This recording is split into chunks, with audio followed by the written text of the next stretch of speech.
you're a big believer in the benefits of angling, helping mental health, aren't you? So I Yeah. just wanted you to kind of explain a little bit more about that.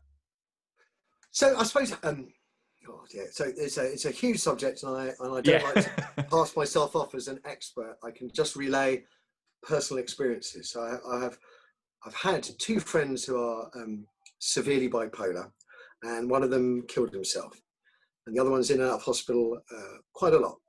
And I haven't had, and I don't have what they have, and I'm not saying that fishing would help either of them. Maybe it can help everybody to some degree, just being outside. But I suffered specifically after my friend's suicide and various other sort of traumas coming together. The first symptom was really bad insomnia. So we're talking about 3 years ago, and I rarely sleep through the night, even now. But prior to the insomnia starting, my entire life, I've never had a problem sleeping. I used 8 hours a night, every night, all the way through the TV career, early mornings, never a problem. Now, if I can get 4 hours in, I'll be amazed. And you start off thinking you're losing your mind, really, because you think, how can I function? I've only had 3 hours sleep every day for 2 weeks. How am I? And then you realise, actually, you're not functioning very well because you've only had 3 hours sleep. Actually, it was a union building, Unison. It had a poster in it. It had a mood. It was just a cartoon. It had things like mood swings, insomnia, various other bits. And I was reading this and I think, bloody hell, that's me.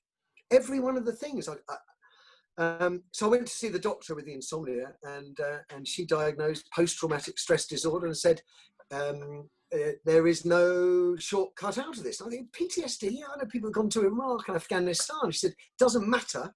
If you've been subjected to a level of stress that you can no longer cope with, you will start demonstrating symptoms. And one of the symptoms I had is I didn't want to go out anymore. So I wasn't going fishing. I stopped exercising.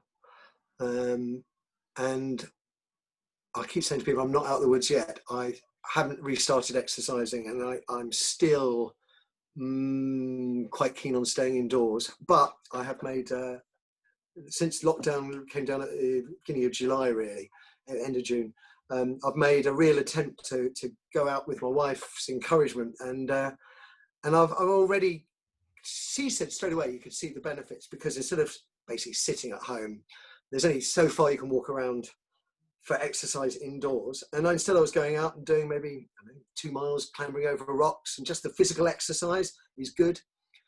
I think there's people laugh at me. I think getting your hands, dirty earth, mud, trees, stuff like that connects us. And I think it's really, really important. When the more isolated you become from it, if you are having problems, the more vulnerable to the problems you become. That's what I guess I'm saying. So if you haven't got problems, it's not an issue.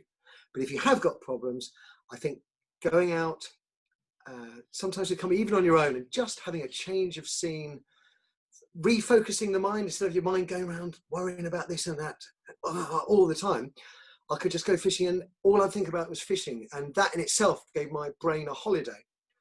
And I really wish the season hadn't come to a close, because I'm going to go out and do a bit of grading fishing and keep it going, because it's easy to say, oh, it's good for your mental health, but actually doing it and improving the mental health is where I'm at really right now. I want to do it for me and for my family, and sort of get back to being a little bit more normal, whatever that means.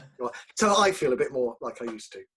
There's a great term I come across called nature bathing, and I think that describes it quite nicely, just where you go outdoors and you breathe it all in, the wind on your face, the smell of the grass, the temperature difference, the vitamin D from the sun and all that. It definitely makes you feel better. And I think, as you described there, fishing, whether it's depression, whether it's, whatever might be an issue for you, it takes your mind off it, even if it's just for a couple of, it's very rare that I'll fish all day. I don't normally get the chance, but I might sneak an hour or two away. And it makes a hell of a difference just to recharge the batteries, whatever's bothering you. I'm a big believer that, it might be bird watching for someone else or whatever. Absolutely. But fishing. It's making the effort, I think. And yeah. For me, it's a connection. It's just a case of a little nudge sometimes to get out. And I think the Fishing for Schools program, which again has sort of faltered because of coronavirus. I was hearing wonderful stories there about kids that were sort of lost to the school, have virtually given up on them. And you take them out of the school environment, put them in a nature environment, give them a fishing rod, and suddenly that they're catching fish, and that makes them feel like success. They're being successful, not losers, and amazing turnarounds just from connecting to something other than the thing that makes you miserable, I suppose. Yeah, no, I definitely agree with that. It can be a really powerful tool, and I can hear the baby blowing her whistle. I did wonder what that was. I thought, oh, Matthew, you don't sound very well. Like, you shouldn't be making that noise. That's not good. I'm not wheezing. Oh, good. I was going to say, like, your mental health's getting better, but actually, your lungs are fucked. But yeah. Oh yeah. I can't. And I think back on it. How little how immediately I stopped going out, and that was one of the first things that my wife said. From being out fishing twice a week, I used to go all the way through the season, twice a week, to barely going out twice in a season. That was in 2018. Just had gone. It's weird. I wonder if there's a name for it, because I kind of get that sometimes with my photography, where I know I should go out because the weather looks good or there's whatever, but I just can't be bothered. I don't know. It's a weird. I suppose you might call it depression. I think that sounds a bit. Or I don't know. A bit of burnout, or maybe, maybe you need I don't know. Re-infusing. But yeah, I think it does help if you've got someone. Let's say you can do it on your own if you're willing to do that. But even if it's just someone saying, "I'll come out with you," or let's do that. It does. It definitely helps. It's powerful. I'll do a little bit of name dropping, because we mentioned Sean Leonard from the Wild Trout Trust, John Beer, a guy called John Slader, who's a wonderful guide and an activist. In many ways, he's been my sort of mentor, pushing me forward.